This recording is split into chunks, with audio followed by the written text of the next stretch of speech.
Hello, everyone. Welcome to the August 2024 presentation of the Friends of History First Wednesday Lecture Series. I'm Ben Woodbury with the Friends of History, and I'll be your host today. These monthly lectures are being provided free of charge by the Friends of History with the support from the New Mexico History Museum and from donations from our audience. Joining us today is Ellen Wilder Bradbury-Reid. Ellen will draw on her memories of growing up as a child in Los Alamos during the Manhattan Project and the early years following World War II. Her father, Edward Wilder, was part of the team which built the explosive shell for the Fat Man nuclear bomb, which was detonated over Nagasaki in August 1925. He had told her that they were doing something that had never been done before, which made a big impression on her as a child. She even wanted to spy for the project. She worried about the effects of the bomb since she had, by accident, seen some of the actual raw footage of Hiroshima and Nagasaki explosions. She offers these memories to provide some insight into the cloistered life during Los Alamos, New Mexico's early years. Ellen graduated from the University of New Mexico in 1963. She has pursued a successful career in the arts as a curator at the Minneapolis Institute of Arts, as director of the New Mexico Museum of Arts, and director of the Santa Fe Festival of the Arts. She has written or co-written books on Mexican architecture and the American Indian ghost dance. Most notably, she has written From the Far Away Nearby on Georgia O'Keeffe, published by UNM Press in 1992. Ellen's interest in Los Alamos and the Manhattan Project has continued throughout her life. She married John Bradbury, whose father, Norris, succeeded Robert Oppenheimer as director of Los Alamos Laboratory.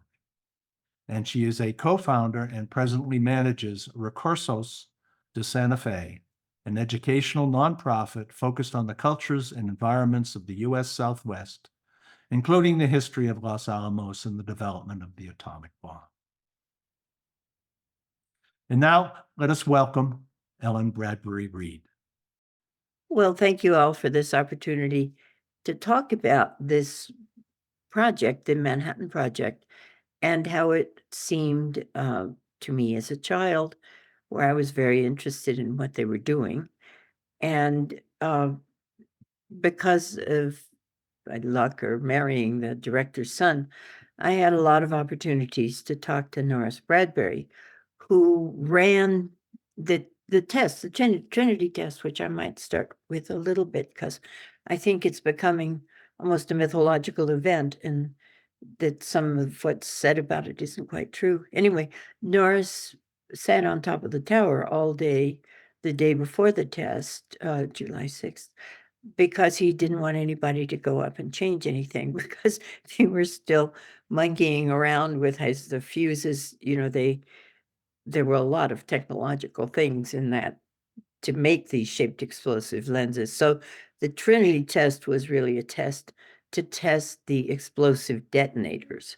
And it blew up all the plutonium in the world at the time, and they couldn't build the bomb that ultimately was dropped on Nagasaki until they had produced more plutonium. And plutonium was being produced, many of you may know this, at Hanford, and then shipped from Hanford to Los Alamos.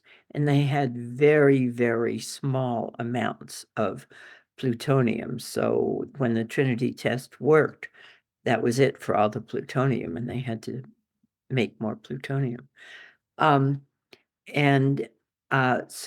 the night of the Trinity test, which in the movie, the Oppenheimer movie, and just in legend, they're showing Oppenheimer turning on what looked like an oven timer, which is really a staged recreation. Some of you may have seen this, but they got Oppie and people together, and they filmed a version of what happened the night of the test. But what really happened the night of the test, just as a short sort of maybe contribution to the story of the test, is that the test was supposed to be at night and the weather was very bad. And so they had to keep postponing the test.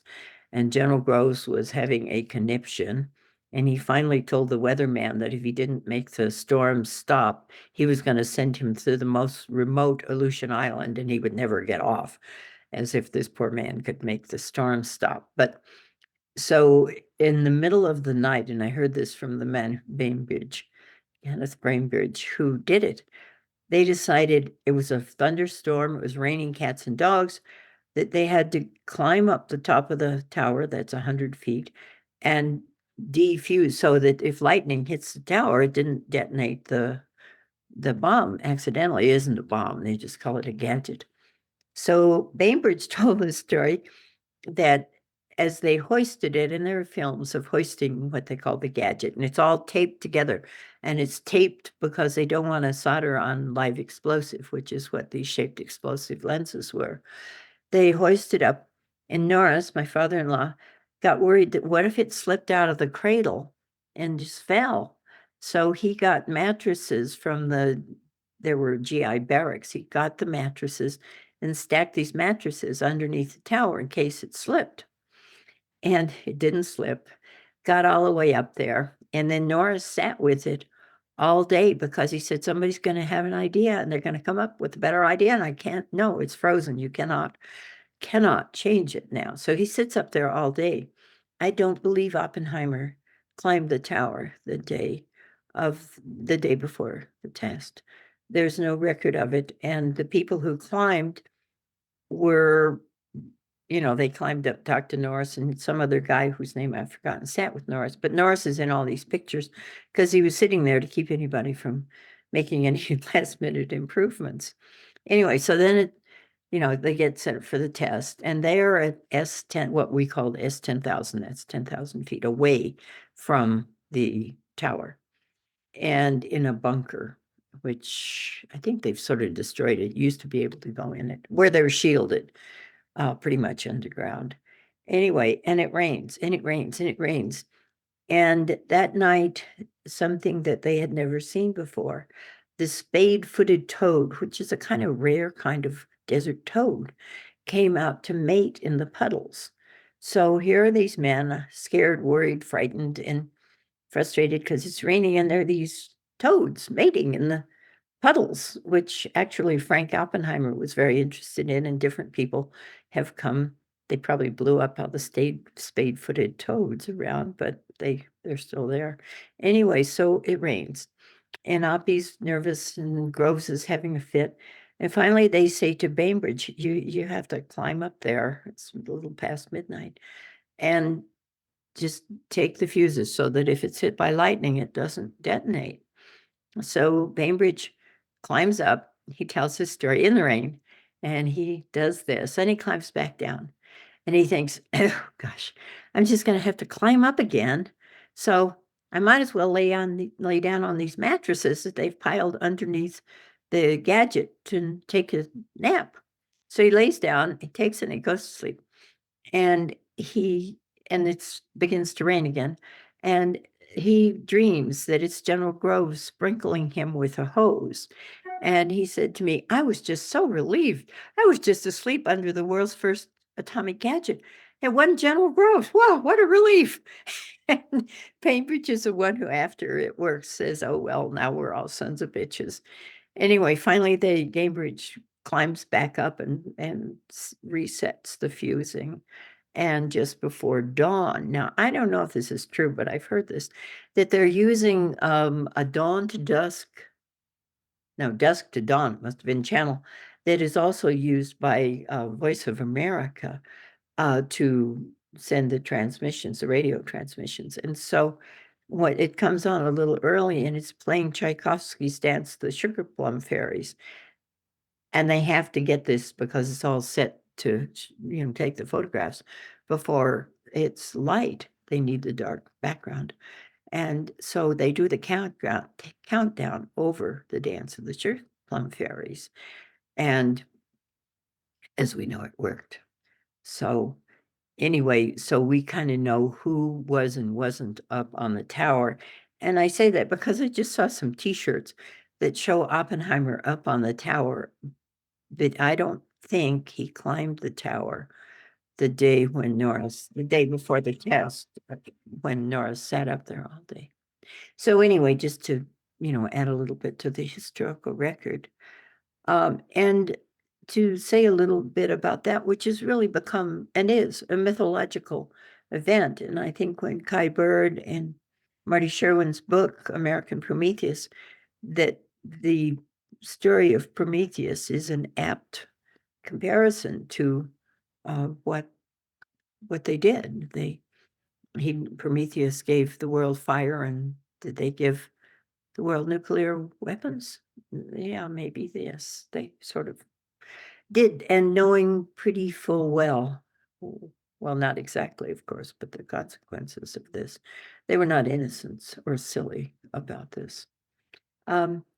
Anyway, so what my father did was figure out there were 6 other men that, well, they thought they were explosive experts. Daddy said he wasn't an explosive expert. He was a chemical engineer. Figured out how to make these shaped explosive lenses that were the detonators. So I thought of maybe calling this book I wrote Daddy and the Detonator, which sounded like a rock group or something. But the test, the Trinity test, is to test those detonators, because prior to that, they had thought originally that plutonium, which I don't want to go into the history of plutonium, but it's produced at Hanford. And you have to have uranium to make plutonium. So they get very small amounts of plutonium, and it's a messy process. And then they drive it in a sedan from Hanford to Salt Lake City, and General Groves is very worried that somebody's following them. So then they had to switch cars and drivers and drive from Salt Lake to Los Alamos. And so that is the test is to test the detonators, because they had realized in spring of 45, very late, that they have produced all this plutonium, and they think it's going to detonate like uranium, and it doesn't.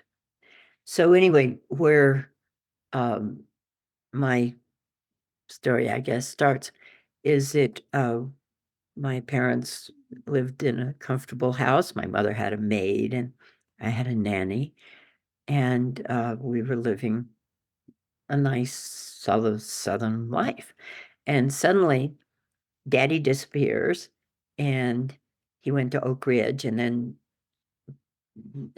my mother went to Oak Ridge and didn't like it very much.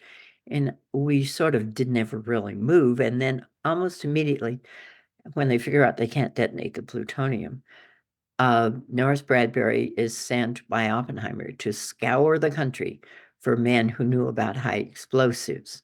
And he chose 7 men, and my father was one. Who really came later is George Kitsiakowski, the great Ukrainian. And he knew a lot about explosives. But the rest of them, Daddy and these other men, they got to Los Alamos, and they had a meeting with Oppie. And Oppenheimer explained that they didn't know they knew if you could squeeze I think they thought, I don't know if they knew, squeeze a little plutonium ball they had about size of a billiard ball, it might it might detonate. And so Oppenheimer explained the problem, and apparently my father said, well, we don't know how to do that. And Oppie said, well, neither do I. And he walked out. You figure it out. So they went to S site. One thing about S site at Los Alamos was that was where they had high explosives. Now you had uranium and some plutonium downtown in the tech area, but the high explosives they knew were going to work. So that's at S site. And S site is still where, that was where they tested the explosives to make the shaped explosive lenses for the implosion detonator, which is the Nagasaki bomb. Anyway, so we drive across the country with another family because Oppenheimer had a policy which was really important, that the men were going to have to work so hard that they should have their families. So even though General Groves thought he never brought his family, he thought that was not a good idea, but he gave in to Oppenheimer. So they had families, and we had families. But by the time we got there, there was no housing. They were always, maybe still are, chronically short of housing. So we ended up living in a tent in Bandelier. First, we lived in a motel, the De Anza Hotel in Albuquerque, which is, many of you know, pretty far from Los Alamos. And Daddy and Bill Wilson would drive every Friday afternoon from Los Alamos to Albuquerque. And they were followed by a black sedan with tinted windows. And they thought it was the FBI. Now, the FBI, this is like a footnote, say the FBI, J. Edgar Hoover had wanted to do the security for the Manhattan Project. It's a big plum. But General Groves had just built the Pentagon in Washington ahead of time and under budget. That's General Groves. And he knew J. Edgar Hoover, and he said, I'll do my own security. So maybe Hoover's nose is out of joint. There's a very long story about the FBI and the Manhattan Project. Anyway, so they just followed him. And then they sat outside the De Anza Hotel, where, you had like 4 kids under 6 playing outside in the hot, dusty, there's no kitchen. And anyway, finally the men said, this is crazy.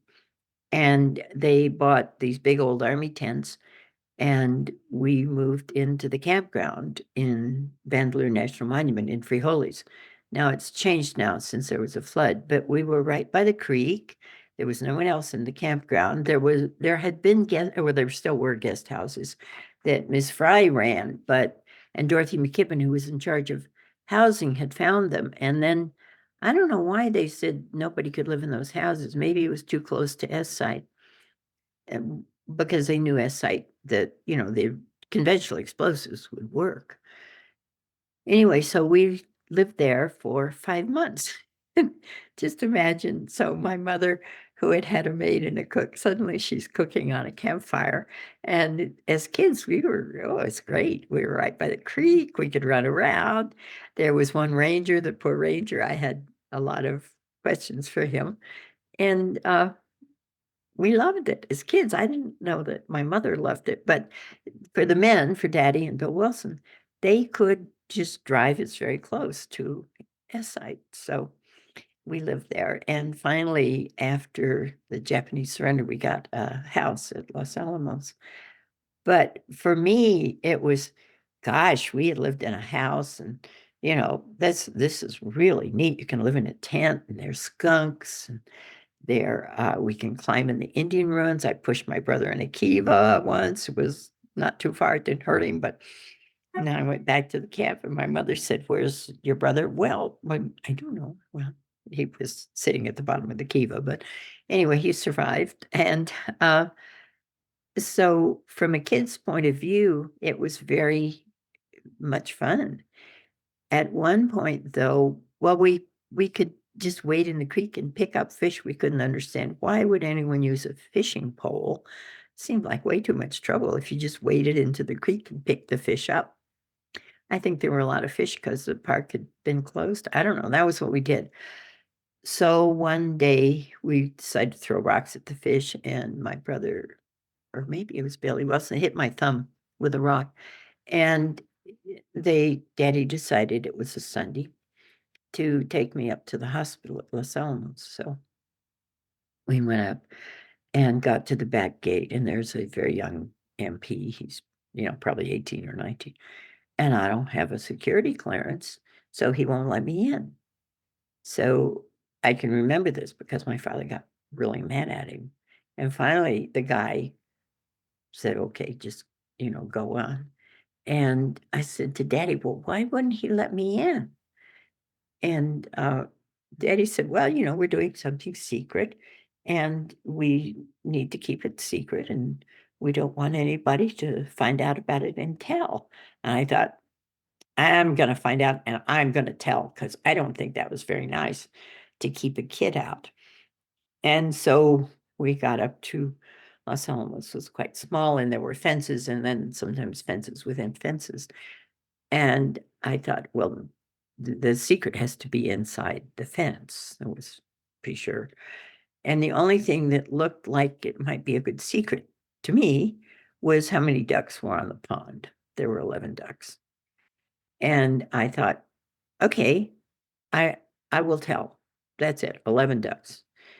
And so when finally after the war we got a house in the McKee area, and I used to sit beside the fence and wait for, I thought some spy would come ask me the secret, and I could say 11 ducks.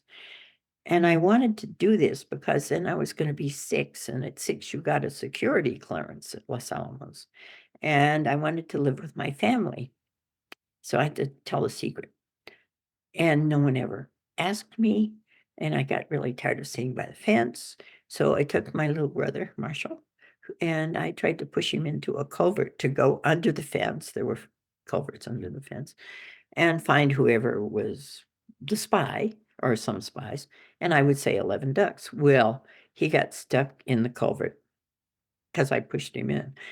And he started to cry. And then the MPs patrolled the fence all the time. And they came by and they, said, "What are you doing, little girl?" "Nothing," because I was a spy. I couldn't tell them.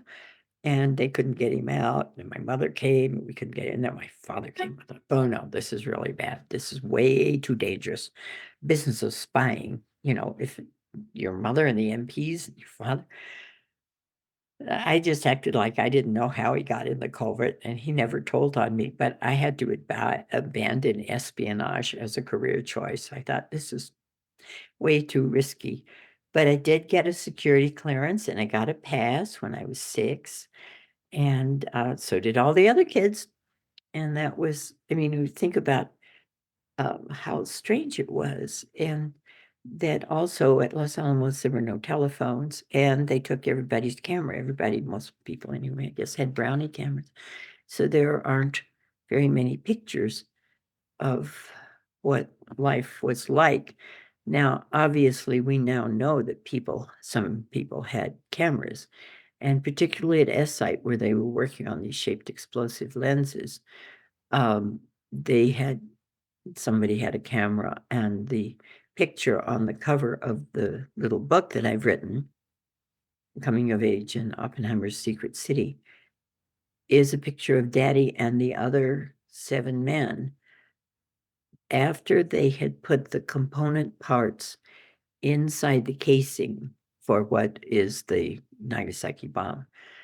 And that was a big deal because they had developed these shaped explosive lenses independent of the development of the casing.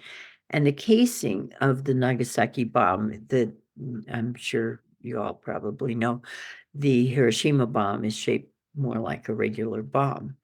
But because of the problem of the detonation of the plutonium, the shape of the bomb, and it's also the same shape that the gadget at Trinity has, is round, so they can get a unified squeezing force on all sides of the plutonium. And so what they figured out pretty fast is that if you drop something round from an airplane, it just kind of lobs around in the air. You can't really aim it. So then they were testing what they call pumpkins at that shape. They finally figured out if they put a box on one side, it'll conduct the airflow so that the bomb, which is then a bomb, really drops down.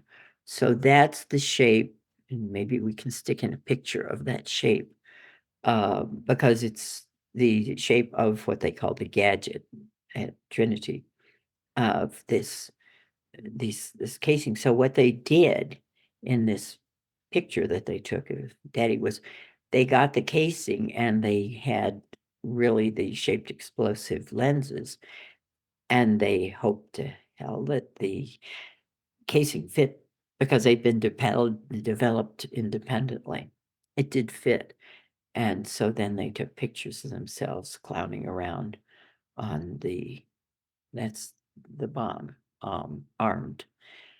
And so they weren't supposed to take that picture, of course. And at some point it turns up, and I thought it was funny. I don't know, I was in high school or something. And my mother said, "This is just in terrible taste. No, we're not going to show this pictures." She stuck it in a book, but it turns out that almost all the men who were on that team of the high explosive men uh, have that picture. And just to go back a little bit, well, I could talk about a lot. There's a lot of stuff. Kistiakowski, when Kisti came, he really knew about high explosives. And he realized that, and this was still spring of 45, so it's very late.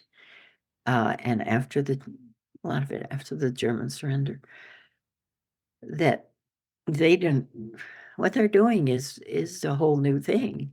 And so Kisti orders more tests, and they were shipping 26 tons of high explosives and blowing up 26 tons a month in the spring of 45. That's a lot of high explosives. And so the tests were at 10 and 12 and 3. So you knew it wasn't an accident. And so when we went to first grade, we had the ones at 10, recess, noon, lunch, 3, school's over. And I've asked a friend, we went all the way through, we were the first class, went all the way through school at Los Alamos. And I said, "Did we have a school bell?" She said, "School bell? No, we had all those explosives." They weren't scary, but they were regular, and there wasn't just one. There would be whole, I don't know, 10, 12. Well, we were interested in them, but they also kind of served like a clock. So anyway, it was going to school there. The school was very, very good. And I think that no doubt everybody was smart, but there wasn't, in my first grade class, there were 2 kids who didn't speak English, who spoke Spanish, and 1 little girl who spoke German. And there was almost no effort to, by Christmas, everybody was reading and speaking some English. So the diversity of the community was, nobody made a big deal about it. And at some point, General Groves thought, I think it was General Groves, that he thought, this is my idea of what he thought. He thought maybe important men, like he has Nobel Prize winners and famous people, that these men, they're all men, of course, they need secretaries. So where's he going to get secretaries? Well, a lot of the women are faculty wives or educated, and they could be the secretaries, but they didn't want to be secretaries. They didn't. But he then decided to free these women up. We had a lot of 80 babies born the first year. Average age is 26. Okay, not too much to do. Anyway, so Groves thinks we need maids, and they bring up maids from the Indian pueblos, San Ildefonso, Santa Clara, maybe a little bit San Juan, Tesuque, a lot from San Ildefonso. And so as kids, we had these wonderful maids, and they spoke Tewa. And so as a kid, I was going to learn Tewa. And Mike Haley, my friend, was, and John Bradbury, who I eventually married, he had whole lists of words in Tewa. We were all just, my mother said, "Why don't you learn Spanish?" We said, "But we want to talk to the maids, and they all speak Tewa." And we went to a lot of Indian dances, and they were just really, really lovely. And they got to shop at the commissary, which General Groves at one point said no. And it was, as somebody said, the only time you ever saw him back down, the women at Los Alamos said they absolutely can shop at the commissary. Because, the Pueblos, we had the commissary where they were really trying to get you everything you could ever want, very lot. But the Pueblos didn't have access to that. So suddenly the women from San Ildefonso, they could shop the commissaries, but they didn't have cars. So the lab they took pickup trucks and built these little houses back in the back, on the bed of the pickup. And they picked up the Indian women who were going to be maids and took them up to Los Alamos. I thought this is so cool. I mean, this is before, any sort of fancy thing. They just drove them up and drove them back down so that we could have maids. And I think that well, there are many things. The net of that was we all just loved the Indians, and we could go to the dances and the, excuse me, the feast days, and they were a big part of our lives. The maintenance men mostly spoke Spanish, and they learned some English, but it was people who spoke French and Polish, Dan Ulam and Francois. I mean, I think it was so mixed up that you couldn't really tell, who was super famous. It was more, well, from the point of view of a kid, it was more, we're just in this together and we better get it done. I think the moral questions of should you were sort of also like, could we? And it was very exciting, I think, for the men to figure. They did. They figured it out. And at the Trinity test, apparently what the first thing Oppenheimer said was, it worked. And I talked to Norris Bradbury about the test because now he really ran the test. And I said, well, what do you think? He said, I was just damn glad it worked. That if it hadn't worked, that they would have figured something out. But that the problem with the Nagasaki bomb, whatever we want to call it, is the detonators. And so, Los Alamos remained closed. You had to have a pass to get in and out. And then to get in the tech area, it's like a side of the tech area downtown, you had to have higher level pass. So there were different kinds of passes that people had. And just what we know happened after the Japanese surrender. Now, there's a whole nother story. Would the Japanese have surrendered? Probably yes. After how many more died on both sides? I mean, these are unknowable. And I think there was no question General Groves wanted to make sure that he had spent a lot of money and that it worked, and that it did work, and that was pretty a relief to them. There are stories that I've heard that Stan Ulam went, but Stan didn't go. For some reason, Daddy didn't go either. I mean, I don't know why they didn't go, but Stan said he could see when the men came back after the Trinity test and got off the bus. He said they were changed. I could look at their faces, and they had seen that test, and they had seen it. Now, I can go on about growing up there, which was very, in a funny way, idyllic childhood, but I'll just jump to by accident. And then in a way, it's sort of Los Alamos. When I was in there, we didn't have a junior high, so you went from 6th grade to high school. And I had a friend, Butch Humphreys, who was in the radio club, and he knew how to run a projector. And they had the first conference on the effects of nuclear weapons, which was not, Hiroshima and Nagasaki. And Butch was the projectionist. So Butch said to me, hey, a 4th period or 5th period, hey, you want to come see this? I'm going to run some movie. And I thought, okay, cool. Well, what they were running were the films they had sent photographers into Hiroshima and Nagasaki, and they're just unedited. And no narration of people walking when their flesh is falling off.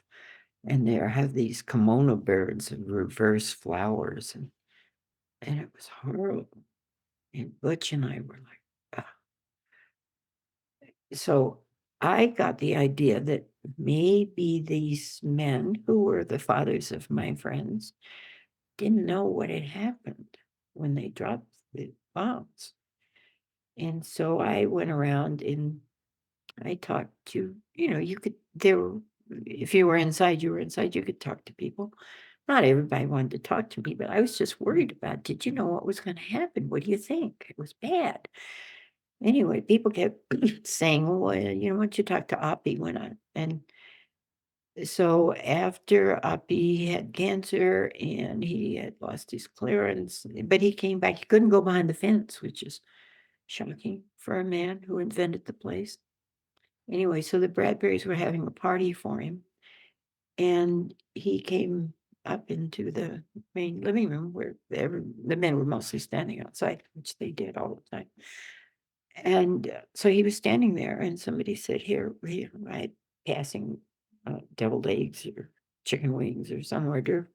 So I went up to Oppie, he was standing alone, and I said to him, do you want a deviled egg or something? And then I had a little speech, and my speech was, I think you're some sort of a saint. And he was taken aback, I could see.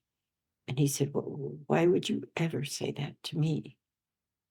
And I said, because you had second thoughts. And he turned and picked his hat up and walked out. I didn't mean to hurt his feeling at all. And I mean, I think really did hurt him. But, probably more than anyone else, he was they had gone through the hearings with Louis Strauss. We've all seen the movie, it's just terrible. I knew something, but I didn't quite understand. I was probably 13 or 14, but I was really worried about it. And I don't think as kids we were afraid of atomic attack or anything. It just was to see what had happened to people um, was very shocking to me. And how can I remember all of this? Because is what they had said in the introduction. When Daddy said to me, we're doing something that has never been done before, I thought, oh, very cool. What is it? Let's help. I'll help you with it. I'll invent a weapon. I can help it. I think that kids are, endlessly curious, and just nobody ever told you you couldn't do things at Los Alamos. I mean, you could try. Of course, you couldn't tell the secret, but actually, no one ever asked me the secret, as it turned out. So when I became a teenager and later went off to school, I think that, and this is a funny thing to say, but somehow John Bradbury and I, we got along very well. And we were aware that we had grown up in a special and by then somewhat controversial place. And we didn't talk about it because it was too complicated. And, you can talk about things, but we weren't really responsible, but we were super connected with the whole Los Alamos legacy. And just as a weird coincidence, when I was a sophomore, I guess I was an exchange student to Mexico City.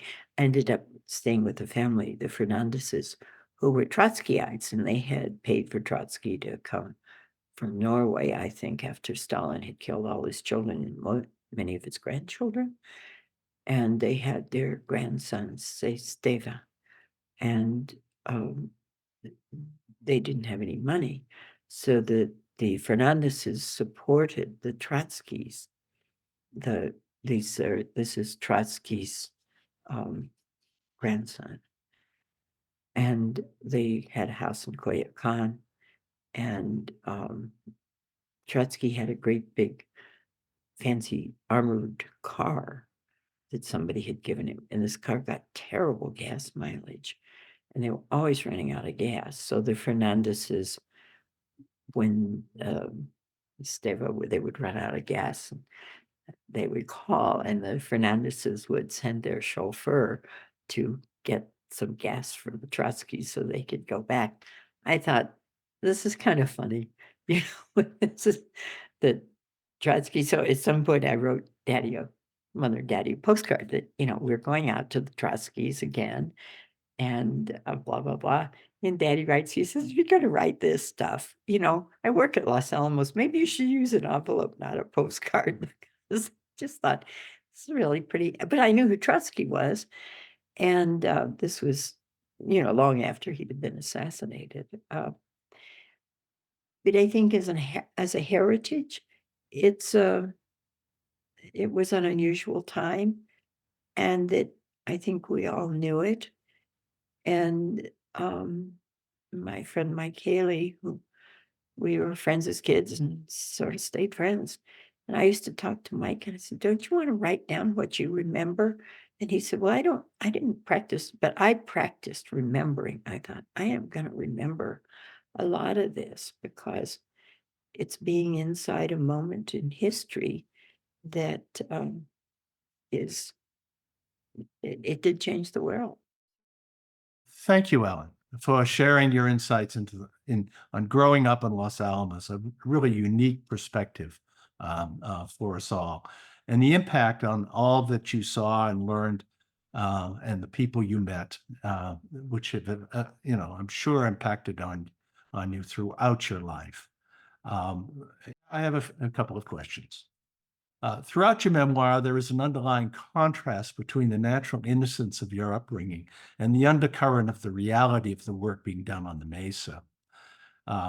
Perhaps you could parse a bit on how these contrasting experiences impact on your memories of this most formative part of your childhood and early adulthood, and the insights that you've gleaned in terms of the program itself, which was so important at the time, but has certainly been controversial over the years. Yeah, I think that it I mean, how would they ever hire an 8th grade boy to show these films? They were they were just, I mean, we were just horrified. You knew that, you know, in a way, when you're 6 or 7, that the Japanese surrender, this precipitated the surrender.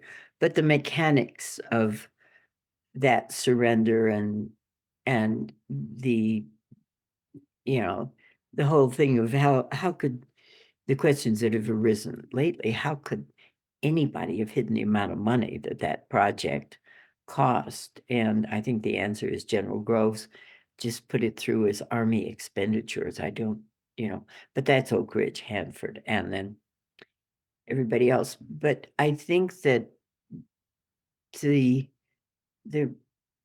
reality of seeing what really happens when, you know, you drop a bomb, whether it's a thermonuclear bomb or any bomb, and the effects are pretty horrifying. But war is pretty horrifying, and I don't think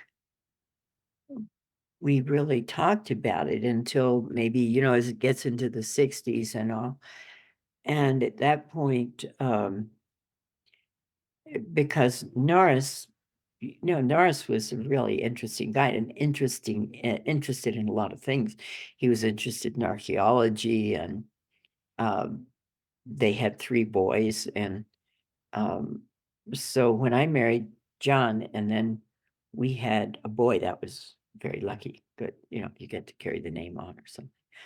But that Norris was interested in a variety of things. And so you could, I mean, I could ask him things. What do you think? And he said, well, you know, the war changes the way people think. And the idea that your son or your friend has been killed, he said, it changes the way people think. Nobody thinks war is a good thing. But he said, we were not very sure this was going to work until very late in the game. And at that point, you know, you, besides the technical things, you also had egos, and that you also had people who had seen by then the Japanese and particularly the German, the Holocaust things, that there are other forces that, it's hard to quantify. I think that of all the many people I talked to, nobody would say it was a good or bad thing, that it's outside those categories. It's something that once you figured out you could do it, and we thought the Germans early on, most everybody had gone to school in Germany, that the Germans could do it. That puts a push another way, so that it's hard to look back and really weigh out the different forces that are making decisions that, did Truman decide to drop the bomb? Oh, good grief, at that point, they were so far along and had spent so much money that it's not at all clear that just Truman's decision that if it would end the war and save, a landing on the Japanese mainland, and looking at the death toll of Iwo Jima, Okinawa, there it's really hard to sort through that mess of different forces that were probably not all as clear to anybody then as they are to us now. So, no, but I worried about it, yeah. And I got to talk to people about it. I mean, that's what's amazing is, Yes. Yeah. they worried about it too. Yeah. Well, I mean, your whole discussion brings home all the personal, these were, the personal people that were involved with it and it had a personal impact on all of them. And that's, we really appreciate your sharing that. Um, you talked briefly in the discussion in terms of the multinational character of many of the people on the Hill during that time and shared a number of stories. I didn't know if you perhaps had another story or two in terms of the interaction among the people, particularly the maids Oh, we loved the maids, yeah. And, well, I can tell one little story. I don't know if I put it in the book, but, later, as Los Alamos was a little more open, Queen Frederica of Greece had Edward Teller, who we did not like Edward Teller, to put it mildly. Uh, and he used to come to me and say, "I'm going to straighten you out." I thought, no. Anyway, so he told Queen Frederica that he could deepen the harbor at Piraeus, and then she could get big cargo ships, and it would help the Greek economy. So, believe it or not, Queen Frederica decides to come to Los Alamos and talk to Norris about, can you deepen this harbor with an atomic bomb? So, oh, it's very exciting. Queen Frederica is coming, and Lois Bradbury has, she has to figure out where she's going to sit and how they're going to park. And she comes with an entourage. And Lois had the idea that she would invite the Indians from San Ildefonso, particularly the maids that we knew, to come, and I don't know what they were going to do, serve or something. Anyway, but they were to come early. So they did. They came. And they all came in pickup trucks, a lot of them, and I don't know if they had pottery, but anyway, they filled up the whole driveway. So when Queen Frederica arrived a little bit later, she couldn't pull in the whole convoy of cars, and they had parked way out on the road. And then she gets out of the car to walk in, and she's walking past these Indians, and they're mostly from San Ildefonso. Isabel, who is just most beloved Isabel. And they look at her and they go, "Oh, hi, Queenie." Well, they think Queenie is her first name because they've never met a queen. And Lois Bradbury is going, "Oh my God, oh my God." They're supposed to be, just a little bit in the background and talk to her, but she talks to them and they talk to her. By the time she gets in, we're all like, "Oh my God." But look, so then, she sits in her chair and she explains to Norris she wants the harbor to be deeper, and Norris says, "Yes, but did Teller tell you that after we blew it up, you probably wouldn't be able to use it for quite a bit of time? It's going to be really pretty radioactive." So it, so she left. But I don't know. I think that the whole conjunction of the Indians who, what would they, how would they know? They said, this is Queen Frederica. Okay, Queenie, what's your first name? Mary, Queenie. It was like, she was very cool though. So, Yeah, what a great story. yeah. Yeah. But it was funny. Well, and I could tell the other, just sort of later on, my mother, I think, wanted, well, I know she wanted a bigger house. So we moved to the valley. We had a swimming pool. And Claire Ullum, whose father, Stan, had really figured out how to detonate the hydrogen bomb. That was a big problem. Well, detonators are a big problem.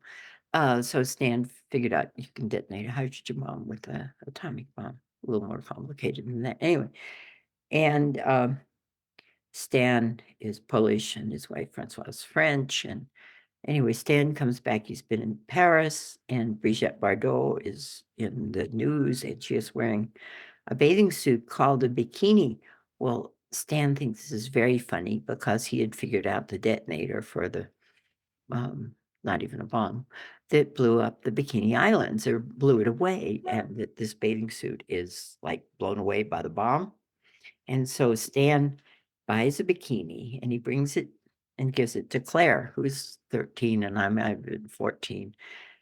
And Claire says, Dad thinks this is funny. I don't know. I think, anyway, so she came and in the bedroom, she puts on this bathing suit and we're going, oh no, oh no, no, no, no, no, no, and whatever way.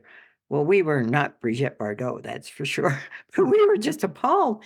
And Stan thought it was so funny. He thought that this bathing suit had been named. I mean, okay, maybe it's sick humor, but Yeah. it Well, sort of, I will admit that I will never look at a bikini again without thinking of but that that's story. why So, it's named after the island that atoll, they blew away. So, yeah. Alan, thank you again for sharing your experiences growing up in Los Alamos. I mean, they've just really offer such a unique perspective on it, both in a personal and deeper meaning.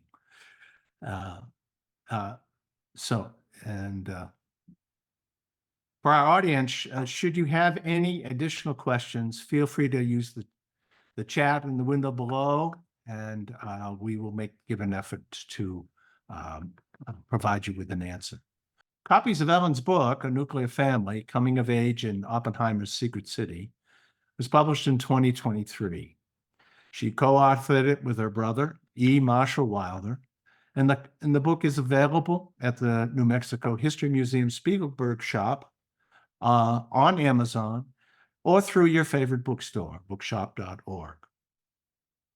In closing, a reminder to everyone to check out the Friends of History webpage shown below, where you can again watch this lecture as well as other First Wednesday lectures covering a wide range of historical topics about New Mexico. And do come back to the webpage to learn about our upcoming 2024 topics in our First Wednesday lecture series, and more broadly, about the Friends of History and its programs. You can join our mailing list either via the webpage or by mailing us at the address below. Finally, consider making a donation, however small, so that we can continue to provide these informative lectures throughout the year. We thank you for your support, and we look forward to seeing you in the months ahead. Goodbye for now.